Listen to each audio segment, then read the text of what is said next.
राधे राधे। हरे कृष्णा। आप सभी का दिन शुभ हो। आज माघ मास का 17वां दिन है और आज दिनांक 30 जनवरी है। आज भी आप ठाकुर जी के एक भक्त की कथा सुनेंगे कि कैसे अपने एक साधारण से भक्त पर ठाकुर जी रीझ गए और जो लीला उन्होंने की। चलिए अब आपको सुनाते हैं।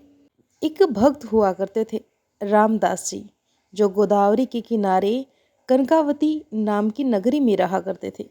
वह अत्यंत गरीब थे और इतने गरीब थे कि उनके पास ठीक से पहनने के लिए वस्त्र भी नहीं थे। वह रोज का रोज कमाकर अपने परिवार का पेट पाला करते थे। बेशक गरीब थे, लेकिन आए हुए अतिथि का सत्कार अवश्य करते थे। उन्हें सत्संग से बड़ा प्यार था। वह केवल भगवान पर ही आश्रित थे। उनके पास और कोई संपत्ति नहीं थी। वह दूसरे के फटे पुराने जूते ठीक करने का काम किया करते थे, यानी कि वह एक मोची थे और वह सत्संग में सबसे पीछे जाकर बैठा करते थे। जो बात समझ में आई तो आई, नहीं आई तो बस सुनते रहते और जब भगवान के नाम का कीर्तन होता तो नाचने लगते। एकांत में वह कभी कभी हृदय से पुकार उठते, हरि मैं जैसो तैसो तेरो हूँ। इसके अलावा उन्हें और कुछ भी नहीं आता था। वह एकदम भोले भाले भक्त थे ठाकुर जी के। और यह पंक्ति कि हे हरि मैं जैसो तैसो तेरो, उनको इतनी अच्छी लगी कि वह निरंतर इस पंक्ति को गुनगुनाते रहते। इससे उन्होंने प्रभु से संबंध बना लिया और उनका मन पवित्र हो गया। कभी कभी वह आंसू बहाते और इस पंक्ति को गुनगुनाया करते थे। एक दिन चोरों की मंडली किसी धनी के यहाँ चोरी करके आई और उन्होंने वहाँ सालिग्राम भगवान एक स्वर्ण के सिंहासन पर विराजमान मिले। अब सिंहासन तो उन्होंने बेच दिया और सोचने लगे कि यह काला पत्थर भला हमारे किस काम आएगा। उन्होंने देखा कि रामदास जी एक पत्थर पर अपने औजारों की धार तेज कर रहे थे।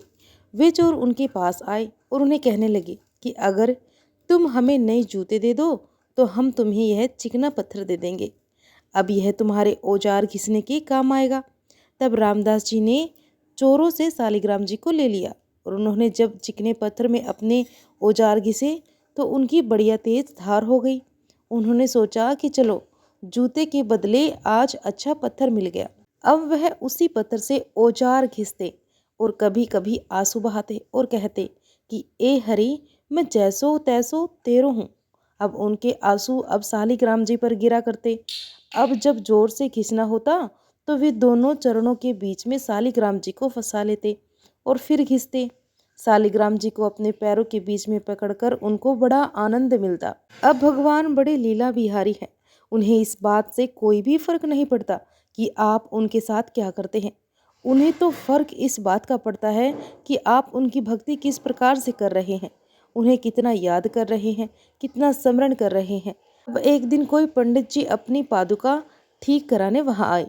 जब उनकी दृष्टि रामदास जी के काले पत्थर पर गई तो उन्होंने देखा कि वह तो शुभ चिन्हों से युक्त और उस पर चक्र का चिन्ह भी बना हुआ था। वह समझ गई कि यह तो साक्षात सालिग्राम जी हैं। अब ब्राह्मण ने कहा कि अरे तुम्हारी बुद्धि मारी गई है क्या? यह तुम क्या कर रहे हो? अब रामदास जी ने कहा कि अपने पत्थर से अपने औजार की धार बढ़ा रहा हूँ। अब ब्राह्मण समझ गए कि यह तो मूर्ख आदमी है, इससे क्या ही बात करे। तब उन्होंने कहा कि अच्छा भाई, तुम्हें जितने रुपए चाहिए मैं तुम्हें दे दूंगा, तुम यह पत्थर मुझे दे दो। अब ब्राह्मण ने सोचा कि अब इसे क्या समझाए कि वह स्वयं भगवान है और इसकी क्या समझ में आएगा जब इसकी ऐसी हालत है कि यह सालिग्राम भगवान को अपने पैरों में रखता है। तब रामदास जी ने कहा कि यह पत्थर तो मेरे बहुत काम आया है, लेकिन आपकी इच्छा है तो इसे ले लीजिए। मैंने ना तो इसके पैसे दिए थे और ना ही मैं आपसे कोई पैसे लूँगा, आप ले जाइए। इसे ब्राह्मण यह सुनकर बड़े प्रसन्न हुए और सालिग्राम भगवान को लेकर अपने घर को चल पड़े। अब पंडित जी घर आ गए। उन्होंने जल और दूध से सालिग्राम जी का अभिषेक किया, उनको सुंदर सिंहासन पर विराजमान किया और मंत्रों से उनका पूजन किया। अब अच्छे से सालिग्राम जी को बैठाकर उनकी सेवा पूजा करके वह सोचने लगा कि सालिग्राम भगवान जी तो मेरे इस पूजा पाठ में सेवा से बड़े प्रसन्न होंगे, क्योंकि वहाँ तो वह पैरों में पड़े हुए थे और यहाँ मैं उनको सुख पहुँचा रहा हूँ। अब पंडित जी की इस प्रकार की सेवा और पूजा से ठाकुर जी संतुष्ट होने की बजाय असंतुष्ट हो गए। पंडित जी पूरे विधि विधान जानते थे पूजा पाठ के, लेकिन उनके हृदय में प्रभु के प्रति अपनापन नहीं था। रामदास जी को कोई ज्ञान नहीं था, लेकिन उनके हृदय में था कि मैं प्रभु का हूँ और प्रभु मेरे हैं। वह कभी कभी आंसू बहाते तो वह आंसू शालिग्राम भगवान के ऊपर गिरते। उनसे बड़ा पंडित जी का पंचामृत नहीं था। और जब वह आहा भर के पुकारते, हे हरे मुझ जैसो तैसो तेरो, तो ठाकुर जी को उसके सामने पंडित जी के वेद मंत्र भी अच्छे नहीं लगे। ठाकुर जी ने अब एक दिन स्वप्न में एक वैष्णव का रूप धारण किया और उन ब्राह्मण से कहा कि तुम मुझे रामदास जी के पास पहुंचा दो। यह तुम्हारा अभिषेक और सिंहासन और विराजमान करना मुझे यहाँ अच्छा नहीं लगा। मुझे तो उसकी सूखी रोटी और आहा भरी पुकार ने खरीद लिया है। मुझे तुम वहीं पहुंचा कर आओ। अब जब स्वयं भगवान ने स्वप्न में ऐसा आदेश कर दिया तो उसके तो होश ही उड़ गए। ब्राह्मण ने सोचा कि मैं जिसे अनपढ़ और गंवार समझता था, प्रभु उससे कितना प्यार करते हैं। अब पंडित जी ने हाथ में सुंदर वस्त्र पर शालिग्राम भगवान जी को लिया और भगवान से कहा कि आपको पता है कि आपके ऊपर वह औजार खींचता है। चंदन तिलक लगाने की बात तो छोड़िए, सिंहासन पर विराजमान करने की भी बात जाने दो। अरे आप पर तो वह पैर रखकर औजार खींचता है और आपको वह पसंद है प्रभु। तो प्रभु ने कहा कि जब वह आंसू बहाते हुए मेरा नाम बोलता है ना, तो मुझे इतना सुख मिलता है जो तुम्हारे वेद मंत्रों से भी नहीं मिलता। और अब जब वो मेरे ऊपर पैर रखता है तो मुझे ऐसा लगता है कि वह आत्मसमर्पण कर रहा है। ब्राह्मण यह सुनकर बहुत दैन्य हुआ कि मेरा यह दुर्भाग्य है कि आज तक मुझे वह प्राप्त नहीं हुआ जो रामदास जी को प्राप्त है, क्योंकि स्वयं ठाकुर जी वहाँ जाना चाहते हैं और यहाँ के सारे सुखों को छोड़कर उसके अभाव के साथ ही रहना चाहते हैं। यह विचार करके उन्होंने शालिग्राम जी को रामदास जी के घर तक ले जाने का निश्चय किया। लेकिन मन ही मन वह बहुत चल रहा था कि मैं तो ब्राह्मण हूँ, पर मेरे अंदर वह बात नहीं है जो उस दैन्य भक्त रामदास के हृदय में है। यह सब सोच सोचकर बार बार शालिग्राम जी को हृदय से लगाकर विकल होकर रोने लगता। यह है किसी भी तरह से एक भक्त का संग होने का असर। तो यह रामदास जी के दर्शन का ही प्रभाव था कि अब वह ब्राह्मण दैन्य होकर जा रहे हैं कि क्या मेरे अंदर भी भक्ति आएगी। मेरी पूजा आपको पसंद नहीं तो प्रभु मुझे ऐसे भाव तो दे दो जिससे मैं रामदास जी जैसी भक्ति कर सकूं। भगवत प्रेमी महात्मा का संग होते ही जाति का अभिमान, कुल का अभिमान, विद्या का अभिमान सब कुछ नष्ट होने लगता है।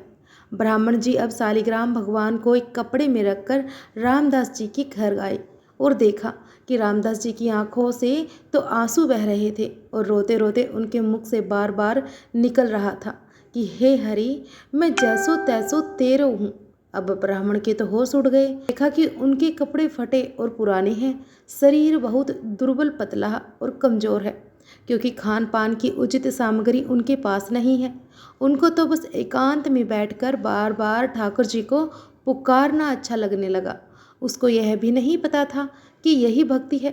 अब ब्राह्मण ने जब यह सब देखा तो बोले कि धन्य हैं आप, आपके माता पिता धन्य हैं। अब रामदास जी आप तो बड़े महात्मा निकले।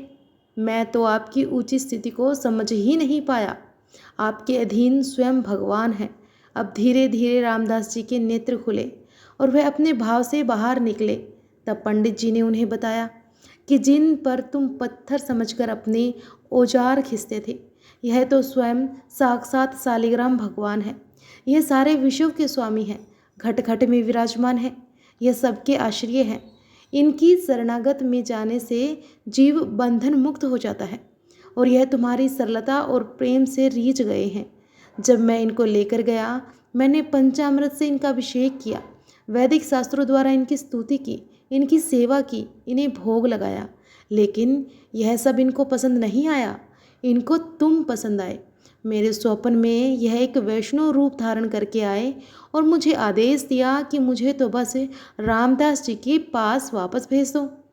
अब तो यह सुनकर रामदास जी रो पड़े कि मैं तो महान पापी हूँ। मैं समझ ही नहीं पाया कि ये भगवान है और उनके साथ ऐसा व्यवहार करता रहा। मैं तो बहुत बड़ा अपराधी हूँ। मैं कितना निर्दयी, कितना नीच हूँ। देखो मैंने क्या किया। यह सोच सोचकर वह रोने लगे। तब ब्राह्मण ने उन्हें बताया कि तुम्हारे अंदर जो भाव आया है ना, यह बहुत कृपा से आता है। अब ब्राह्मण के वचन सुनकर रामदास जी के हृदय में थोड़ी सी शीतलता आई। उन्होंने ब्राह्मण के चरणों में नमन किया और फिर ब्राह्मण वहाँ से चले गए। अब जैसे ही ब्राह्मण वहाँ से गए तो रामदास जी ने शालिग्राम जी की मूर्ति लेकर उसको हृदय से लगाया और खूब रोने लगे। वह कहने लगे कि प्रभु, मैं जान ही नहीं पाया कि आप ही हो। वह शालिग्राम जी को घर में लेकर गए और फटा पुराना जो भी कपड़ा मिला उसे बिछाया और आसन पर शालिग्राम जी को रखा। फिर जो रूखा सूखा उनके घर में होता, पहले ठाकुर जी को भोग लगाते, फिर गदगद कंठ से प्रभु को पुकारते। कई दिन ऐसी सेवा करने के बाद उनको हृदय में तो यह बात आई कि ठाकुर जी, मैं तो जानता ही नहीं कि आप शालिग्राम भगवान हो। अब पंडित जी ऐसा बोल कर गए हैं, और अगर आप भगवान हैं तो मुझे दर्शन दीजिए। अगर आप मुझसे प्रेम करते हो तो अब यह छुपा छुपी का खेल बंद कर दो और मुझे दिखाओ कि आप भगवान कैसे होते हो। मुझे तो पता ही नहीं। अगर मुझे आपके दर्शन नहीं मिलेंगे तो मैं प्राण त्याग दूंगा। अब आपके बिना नहीं जी सकता। अब रामदास जी की ऐसी प्रेम पुकार सुनकर भला प्रभु कैसे स्थिर रह सकते थे। तो ठाकुर जी भी स्थिर नहीं रह सके और वह एक वैष्णव का रूप बनकर रामदास जी के घर पहुंच गए। रामदास जी के तो आंसू चल रहे थे और वह प्रभु के प्रेम में झूम रहे थे। अब भगवान वहाँ खड़े हैं और प्रेम दशा का निरीक्षण करके मुस्कुराते हुए उससे बोले, अरे भैया, यह तू नाच कूद क्यों मचा रहा है? कुछ मिल गया है क्या तेरे को?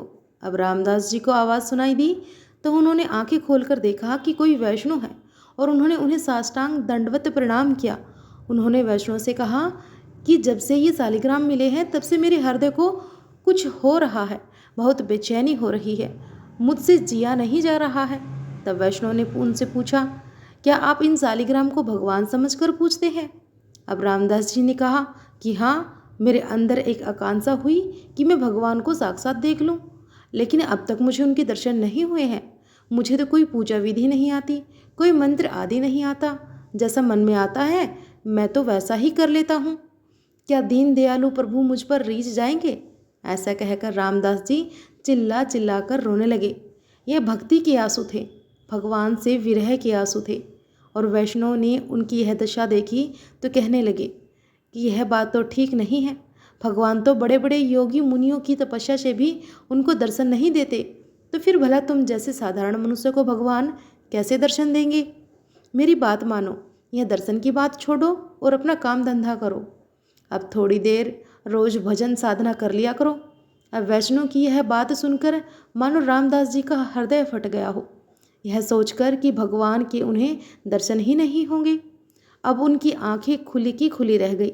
उन्होंने कहा कि हे वैष्णो देवता, आपका कहना सत्य है। मैं भगवत साक्षात्कार का तो बिल्कुल अधिकारी नहीं हूँ, क्योंकि मैं पूजा पाठ मंत्र आदि नहीं जानता, सेवा नहीं जानता। पर मैं क्या करूँ, अब मुझसे जिया नहीं जाता। मेरे स्वामी बड़े करुणामयी हैं, चाहे जो कुछ भी हो मुझे दर्शन जरूर देंगे। अब तो रामदास जी नाचने लगे और फिर विकल होकर पुकारने लगे और सामने साक्षात खड़े हुए प्रभु अपनी आंखों से यह सारा दृश्य देख रहे थे। अब भगवान वैष्णव स्वरूप से बोले कि बेटा रामदास, तेरा जीवन धन्य है। मैं तो बस देखना चाहता था कि तुम मेरे प्रेम में कितना विकल है। देख। मुझे यह सुनकर उन्होंने आंखें खोली और देखा कि यह वैष्णव अब नहीं थे, बल्कि उनकी जगह पर तो भगवान श्याम सुंदर विराजमान थे। उन्होंने अपने होठों पर बंसी धारण की हुई थी और आनंद मुद्रा में विराजमान थे और रामदास जी की तरफ ही देख रहे थे। प्रभु का सुंदर रूप देखकर वह आनंद समुद्र में डूब गए कि अभी तक भगवान मुझसे ही बातें कर रहे थे। भगवान वैष्णवजनों से रोज मिलते हैं, अब आप ही पहचानिएगा। क्या किसी न किसी रूप में आकर वह ठिठोली करते हैं, किसी न किसी रूप में आकर वह अपने भक्तों से रोज मिलते हैं, ऐसे भक्तों से जिनके भाव, जिनकी भक्ति सच्ची होती है। रोज परीक्षा करें, पकड़े उनको कि कहीं इस रूप में मेरे प्रभु तो मेरे सामने नहीं आ गए हैं, कहीं मैं चूक न जाऊं उनके दर्शन से। और एक दिन आप उन्हें सचमुच में पकड़ लेंगे और वह करुणा के सागर वहाँ रुक नहीं सकते, वह आपके पास ही हैं। वह रोज आपको दुलार भी करते हैं। जिस दिन ऐसी विकलता होती आ जाएगी, उसी दिन वह पर्दा हटा देंगे और आपको भी वैसा ही सुख मिलेगा जैसा रामदास जी को मिला है। देवर्षि नारद जी कहते हैं कि भगवत प्राप्ति के लिए जरूरी नहीं है कि आप उच्च कुल में ही जन्मे हो, वेदों के प्रांगत विद्वान ही हो, तपस्वी ही हो या बड़े दानी हो। प्रभु तो केवल आपकी भक्ति भाव देखकर ही आपके पास आते हैं, आपसे मिलते हैं और हृदय में प्रभु के प्रति अपनापन हो, तड़प हो तो निश्चित आपको मिल ही जाएंगे। तो यह थी आज की कथा। अगर आपको भी कभी किसी वैष्णव के दर्शन हो तो ठाकुर जी के साथ साथ आप वैष्णव के दर्शन करके उन्हें साष्टांग प्रणाम करके उन्हें हरे कृष्णा या राधा राधा उनसे जरूर कहिएगा। तो यह थी आज की कथा। अब सुनिए माघ मास महात्म्य का आज का अध्याय। इससे पहले के अध्याय में आपने जाना था कि किस प्रकार ऋषि ने श्री सूत जी से पूछा था कि हे सूत नंदन भगवान, जल से ही वहाँ कैसे प्राप्त हुए और किस विधि से उनकी पूजा की जाती है। तब श्री सूत जी ने जो कुछ भी वर्णन किया उसका महात्म्य आज की इस कथा में आप सुनिए। श्री सूत जी कहने लगे कि पूर्व काल में वास्कली नाम से प्रसिद्ध दानवों का एक राजा हुआ करता था। वह बड़ा बलवान और संपूर्ण देवता, गंधर्व, नाग और राक्षसों के लिए भी अजय था। उस महाबली दानव ने संपूर्ण भूमंडल को अपने वश में करके दैत्यों की सेना को साथ लेकर देवलोक पर चढ़ाई कर दी। वहां देवताओं और असुरों का संहार करने वाला बड़ा भयंकर युद्ध हुआ। अंत में दानव राज वास्कली ने सेना तथा सामग्री सहित देवराज इंद्र पर विजय प्राप्त कर ली। तब देवराज इंद्र ने देवताओं के साथ स्वर्ग का सिंहासन छोड़कर श्वेत द्वीप निवासी भगवान विष्णु की शरण ली, जहाँ शेष नाग की सैया पर श्री हरि योग निद्रा को स्वीकार करके शयन करते हैं और देवी लक्ष्मी उनके युगल चरणाविंद की सेवा में लीन रहती है। वहीं पहुंचकर देवताओं ने सब ओर से वैदिक सूक्तों द्वारा भगवान विष्णु का भक्ति पूर्वक स्तवन किया। फिर जगदीश्वर भगवान श्री हरि सैया से उठकर देवराज इंद्र से बोले कि हे देवराज इंद्र, तीनों लोकों में सब सकुशल तो है ना? आप सब देवताओं को लेकर यहाँ कैसे आना हुआ? तब देवराज ने कहा कि हे भगवान, दैत्यराज वस्कली भगवान शंकर से वरदान पाकर बड़ा बलवान हो गया है। वह तो देवताओं द्वारा युद्ध में अजय है और उसने युद्ध भूमि में मुझे भी परास्त कर दिया है। ये मधुसूदन, इस समय वह स्वर्गलोक में निवास करता है और इसी कष्ट से मैं संपूर्ण देवताओं के साथ आपकी शरण में आया हूँ। हे प्रभु, पूर्व काल में हिरणाक्ष और हिरण्यकश्यप के भय से तथा अनन्य दुरात्म दैत्यों के आतंक से भी आपने ही हम सब देवताओं की रक्षा की थी। अतः इस महाबली दानव वास्कली से भी आज हमारी रक्षा कीजिए। हे देवेश, आपको छोड़कर हम देवताओं के लिए दूसरा कोई उत्तम आश्रय नहीं है। तब श्री भगवान कहने लगे कि हे इंद्र, समय आने पर मैं स्वयं उस दानव को दंड दूंगा। इसीलिए जब तक समय नहीं आता है तब तक तुम कहीं तीर्थ भूमि में रहकर बड़ी भारी तपस्या करो। तब देवराज इंद्र ने कहा कि हे जगदीश्वर, मैं उस दैत्य का नाश करने के लिए किस क्षेत्र में तपस्या करूं, यह आप ही बताइए। भगवान विष्णु कहने लगे कि हे इंद्र, चमत्कारपुर का क्षेत्र सिद्धिदायक है, इसलिए तुम वहीं जाकर उसके वध के लिए तपस्या करो। फिर देवराज इंद्र ने कहा कि हे केशव, हम नवराज वास्कली से डरे हुए हैं, इसीलिए आपके बिना वहाँ नहीं जाएंगे। इसीलिए आप भी हमारे साथ स्वयं वहाँ चलिए। आपसे सुरक्षित होकर ही मैं वहाँ भारी तपस्या कर सकूँगा। फिर भगवान विष्णु ने तथास्तु कहकर देवताओं और लक्ष्मी जी के साथ चमत्कारपुर के एक क्षेत्र में पदार्पण किया। उस समय देवताओं ने अपने लिए पृथक पृथक आश्रम बनाया।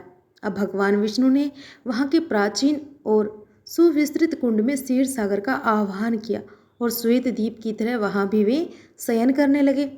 उस समय सब देवता उनके चारों ओर विनती भाव से खड़े होकर उनकी स्तुति करते थे। फिर आषाढ़ कृष्ण द्वितीय पूर्णिमा मास की गणना के अनुसार श्रवण कृष्ण द्वितीय का शुभ अवसर आने पर बृहस्पति जी ने देवराज इंद्र से कहा कि हे पुरंदर, आज अशून्य शयना नाम वाली द्वितीया है। यह भगवान विष्णु को अत्यंत प्रिय है। यह सुनकर देवराज ने सहस्त्रों वक्त विधि से व्रत करके उस दिन जलाशय विष्णु जी का पूजन किया और इसी प्रकार 4 महीनों तक प्रत्येक द्वितीय के दिन वे श्री हरि का पूजन करते रहे। इससे वे दिव्य तेज से संपन्न हो गए। उन्हें तेज रूप में देखकर भगवान विष्णु बड़े प्रसन्न हुए और कहने लगे कि हे इंद्र, अब तुम संपूर्ण देवताओं के साथ वास्कली का वध करने के लिए जाओ। तुम्हारी विजय अवश्य होगी। देव शत्रुओं को मारने के लिए मेरा यह सुदर्शन चक्र भी तुम्हारे साथ जाएगा। अब देवराज ने उस चक्र के साथ जाकर युद्ध में फिर संपूर्ण दानवों का संहार कर डाला। दानव राज वास्कली भी चक्कर से मस्तक कट जाने के कारण वज्र के मारे हुए पर्वत की तरह पृथ्वी पर गिर पड़ा और भी बहुत से सूरवीर बलवंत दानव युद्ध में मारे गए। इस प्रकार दैत्य सेना का संहार करके सुदर्शन चक्र पुनः भगवान विष्णु के हाथ में आ गया। वे इंद्र आदि देवता भी निर्भय होकर पुनः भगवान विष्णु के समीप आए और उन्हें प्रणाम करके बोले कि हे देवेश, आपके प्रभाव से हमारे सब शत्रु मारे गए और त्रिलोकी का अंक राज्य फिर हमें प्राप्त हो गया।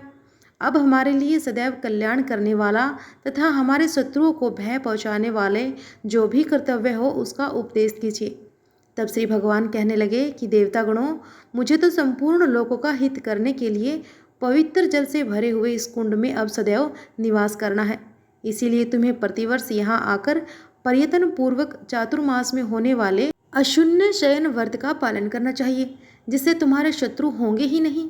दूसरा, जो भी मनुष्य भक्ति पूर्वक यहाँ आकर मेरी पूजा करेगा वह साधु पुरुषों के लोक को प्राप्त होगा। इंद्र, अब तुम स्वर्ग में जाकर राज्य करो। जब फिर आवश्यकता हो तब यहीं आकर मुझसे मिलना। श्री सूत जी कहते हैं कि इसके बाद देवराज इंद्र भगवान विष्णु को प्रणाम करके चले गए और भगवान लोकहित के लिए वहीं रहने लगे। हे ब्राह्मणों, जो मनुष्य अत्यंत श्रद्धापूर्वक और भक्ति भाव से उन जल से ही भगवान विष्णु की पूजा करता है वह परम गति को प्राप्त होता है। सब देवताओं ने मिलकर वहाँ द्वारिका का निर्माण किया और वहाँ चौमासे में भगवान विष्णु का पूजन करके मनुष्य मनोवांछित कामनाओं को प्राप्त कर लेता है। इसीलिए सर्वथा प्रयास करके सभी मनुष्यों को उस द्वारका की पूजा करनी चाहिए। श्री सूत जी कहते हैं कि हे विप्रो, उसी क्षेत्र में एक दूसरा कुंड भी है जो विश्वामित्र ऋषि के द्वारा प्रकट किया गया है और वहाँ सभी कामनाओं को पूर्ण करने वाला है। तब ऋषियों ने पूछा कि हे सूतनंदन, विश्वामित्र मुनि का वह निर्मल तीर्थ किस समय वहाँ प्रतिष्ठित हुआ? सूत जी कहने लगे कि हे दिव्यो, वह पहले से ही एक साधारण झरना था जो पृथ्वी पर महात्म्य से युक्त होकर बहता था। फिर उसी में देव नदी गंगा वहाँ स्वयं आकर स्थित हुई, जिसमें स्नान करने वाला पुरुष तत्काल सभी पापों से मुक्त हो जाता और जो मनुष्य वहाँ पितरों के उद्देश्य से श्राद्ध पूर्वक श्राद्ध कर्म करता उसका वह श्राद्ध पितरों को अक्सर तृप्त प्रदान करने वाला होता। उस उत्तम तीर्थ में जो कुछ दान, होम और जप आदि सत्कर्म किया जाता उसका अनंत फल प्राप्त होता। एक समय की बात है कि व्याध के बाण से घायल हुई एक हिरणी उस देव नदी के जल में घुसी और वहीं उसकी मृत्यु हो गई।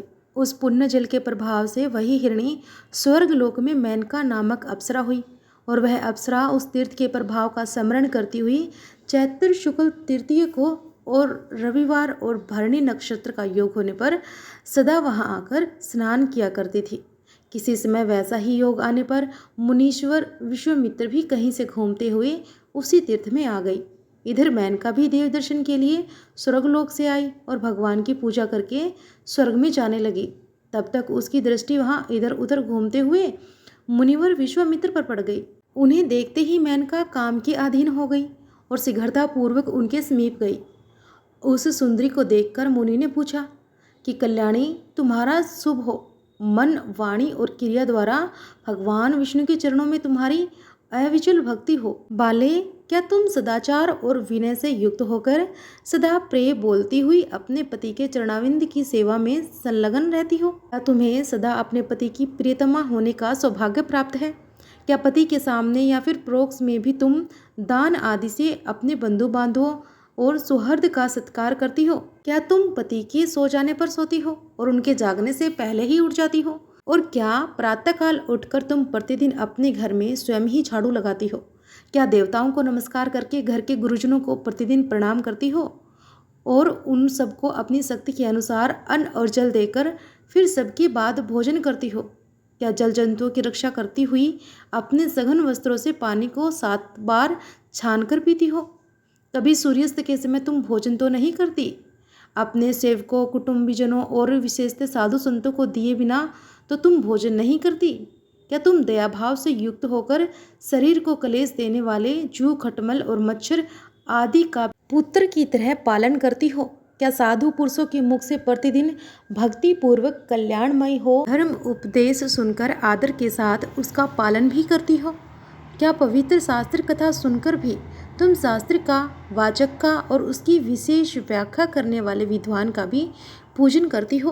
क्या प्रतिदिन शिव मंदिर में अपनी शक्ति के अनुसार तुम संगीत, वाद्य आदि की व्यवस्था करती हो और भेंट, पूजा, उपहार चढ़ाती हो? क्या तुम साधु पुरुषों को उनका पूरा शरीर ढकने के लिए उपयुक्त वस्त्र अर्पित करती हो? तुम दूसरों के घर में विशेषतः रात के समय व्यर्थ के लिए तो नहीं जाती? कहीं पति के भूखे होते हुए भी तुम स्वयं तो भोजन नहीं कर लेती? क्या तुम प्रीतनपूर्वक पति की आज्ञा का उल्लंघन करने के दोष से अपने आप को बचाती हो? कभी पति के क्रोधित होने पर तुम उनकी बातों का उत्तर तो नहीं देती और अपने मुखमंडल में तुम कुमकुम की बेदी तो लगाती हो ना? तब मेनका बोली, हे मुनि, आपने जिनके धर्मों का वर्णन किया है वे दूसरी स्त्रियां हैं। हम तो स्वेच्छा विहार करने वाली देवलोक की अप्सराएं हैं। महाभाग्य से आए हैं आपके दर्शन से, तो मेरा मन विचलित हो रहा है। मुझ अनुरागनी को अब स्वीकार करें, नहीं तो मेरे प्राण नहीं रहेंगे। यदि ऐसा हुआ तो आपको स्त्रीवध का पाप लगेगा। अब विश्वामित्र जी कहने लगे कि हे भद्रे, हम तो शिव शास्त्रों की आज्ञा के अनुसार चलने वाले ब्रह्मचारी हैं। समस्त व्रत भारियों और विशेष शिव भक्तों का मूल धर्म है ब्रह्मचार्य व्रत का पालन। इसीलिए हम जैसे लोगों से तुम फिर कभी ऐसी बातें मत करना। व्रतधारी और शिव भक्त पुरुष 100 वर्षों से अधिक समय तक जो तपस्या करता है वह एक बार के स्त्री प्रसंग से नष्ट हो जाती है। जो पाप आत्मा स्त्री को स्वीकार करता है उसको शिव उपासना संबंधी व्रत व्यर्थ हो जाता है। भगवान शिव के भक्तों को स्त्रियों के साथ बातचीत करने में भी पाप लगता है। इसीलिए तुम शीघ्र इसी स्थान से चली जाओ। तुम जीवित रहो या फिर मर जाओ, परंतु मैं इस बात को नहीं मानूंगा। अब व्रती पुरुषों को स्त्री वध की अपेक्षा स्त्री संगम से ही अधिक पाप लगता है। स्त्री वध करने पर तो व्रती पुरुषों के लिए विद्वानों ने प्रायश्चित बतलाया है, परंतु उनके संगम से जो दोष लगता है उनका कोई प्रायश्चित नहीं है। इसीलिए तुमको यहाँ से चले जाना चाहिए। केवल व्रती पुरुषों को ही स्त्री संगम से पाप लगता है, ऐसी बात नहीं है। जो व्रत से बाहे हैं ऐसे मनुष्य भी स्त्रियों में आसक्त होने पर नीचे गिर जाते हैं। इसीलिए समागम की बात तो दूर रहे। जो बुद्धिमान अथवा कल्याण चाहे वह स्त्रियों के साथ वार्तालाप भी ना करे। अब श्री सूत जी कहते हैं कि विश्वामित्र जी की यह बात सुनकर क्रोध में भरी हुई मेनका ने उन्हें श्राप दे दिया। ओ दुर्मति, मैं तो तुम्हारे प्रति अनुरूप थी, फिर भी तुमने मेरा त्याग किया। इसलिए आज ही तुम वृद्ध अवस्था से जर्जर शरीर वाले हो जाओ, तुम्हारे बाल सफ़ेद हो जाएं और शरीर में झुर्रियाँ पड़ जाएं। उसके ऐसा कहने पर मुनि श्रेष्ठ विश्वामित्र उसी क्षण वैसे ही हो गए। तब वे भी कमंडल से जल लेकर उसे श्राप देने को तत्पर हुए और इस प्रकार कहने लगे, वो नीच, तुमने निर्दोष होने पर भी मुझे श्राप दिया, इसीलिए तुम भी शीघ्र ही जरावस्था से जर्जर अंग वाली हो जाओ। अब ऋषि के वचनों से वह तुरंत वैसी हो गई। उस वृद्ध शरीर से मेनका ने पुण्य वहाँ के जलाशय में स्नान किया और स्नान करते ही वह पहले की तरह रूप लावणी से संपन्न हो गई।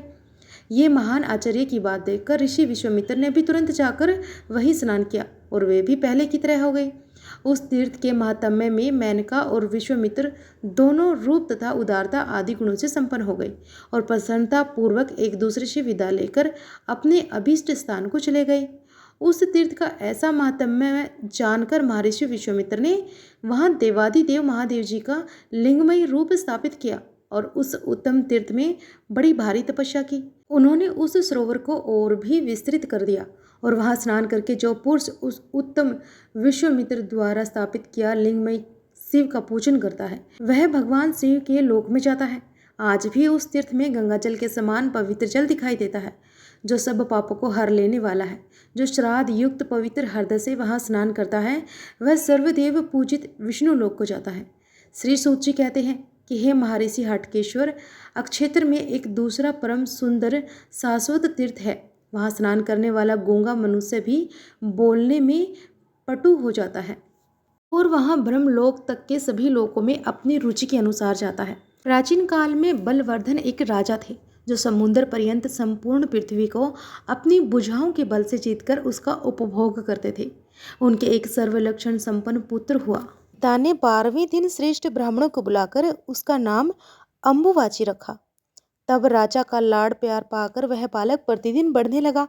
परंतु जन्म से ही मूक होने के कारण वह कुछ भी बोल नहीं सकता था।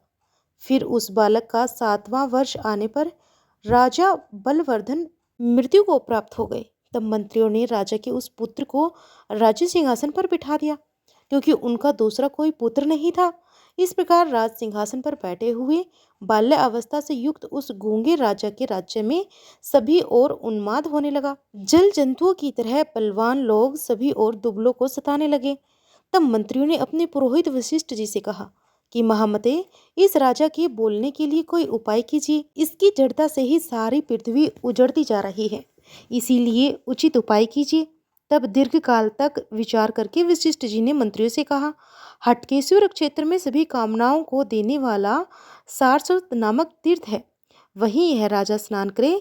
तब महर्षि वशिष्ठ के कहने से राजा अम्बुवाची ने तत्काल जाकर उस तीर्थ में स्नान किया और उसी क्षण वे मधुर स्वर से बोलने वाले वक्ता हो गए। राजा ने सरस्वती देवी का ऐसा प्रभाव जानकर बड़ी श्रद्धा के साथ उनका चिंतन किया और नदी तट से मिट्टी लेकर स्वयं ही सरस्वती देवी की चतुर्भुज मूर्ति का निर्माण किया।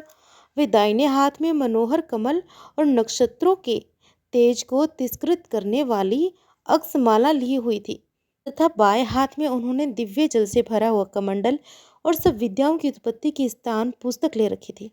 ऐसी मूर्ति का निर्माण करके राजा ने यत्न पूर्वक उसे शिला पृष्ठ पर स्थापित किया और धूप माला तथा चंदन से भक्ति पूर्वक उसकी पूजा की। फिर श्रद्धा भाव से पवित्र हृदय के द्वारा उनके आगे शुद्ध और विनती भाव होकर नरेश ने उच्च स्वर से देवी की स्तुति की। और राजा अम्बुवाची के द्वारा स्तुति किए जाने पर देवेश्वरी सरस्वती देवी ने अत्यंत हर्षित होकर कहा कि हे राजन, मैं तुम्हारी स्वस्थ भक्ति और इस स्तुति से बहुत संतुष्ट हूँ, इसलिए तुम शीघ्र कोई मनवांछित वर मांगो। तब राजा ने कहा, हे देवी, आज से मेरी प्रार्थना स्वीकार करके आप सदा इसी तीर्थ में निवास करें और आपकी यह पूजनीय प्रतिमा त्रिभुवन विख्यात होकर इस तीर्थ में मेरी सुस्थिर कीर्ति के रूप में विद्यमान रहे।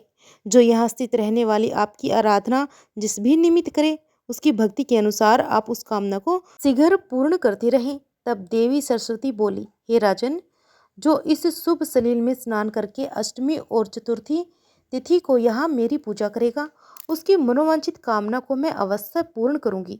श्री सूत जी कहते हैं कि इस प्रकार परमेश्वरी सरस्वती देवी सभी लोगों के हित के लिए तभी से वहाँ निवास करने लगी। जो मनुष्य अष्टमी और चतुर्दशी को उपवास करके श्वेत पुष्प और चंदन आदि के द्वारा वहाँ उनका पूजन करता है, वह जन्म जन्मांतर तक उत्तम वक्ता और मेधा से संपन्न होता है। सरस्वती के प्रसाद से उसके वंश में कोई भी मूर्ख नहीं पैदा होता। जो सरस्वती देवी के आगे धर्म कथा श्रवण करता है, वह उनके प्रभाव से 3 युगों तक स्वर्गलोक में निवास करता है। जो सरस्वती देवी के मंदिर में सदा श्रद्धा पूर्वक विद्या दान करता है, वह अश्वमेघ का फल पाता है। जो वहाँ श्रेष्ठ ब्राह्मणों को धर्मशास्त्र की पुस्तक दान करता है, वह भी अश्वमेघ यज्ञ का फल पाता है। जो देवी सरस्वती के आगे खड़ा होकर वेद पाठ करता है, वह संपूर्ण अग्निष्टोम यज्ञ का फल प्राप्त करता है। हरे कृष्णा। आज के अध्याय में बस इतना ही। इसके आगे का वृत्तांत आप सभी अगले अध्याय में जरूर सुनें। कमेंट बॉक्स में हर हर महादेव, जय श्री कृष्ण अवश्य लिखें। हर हर महादेव।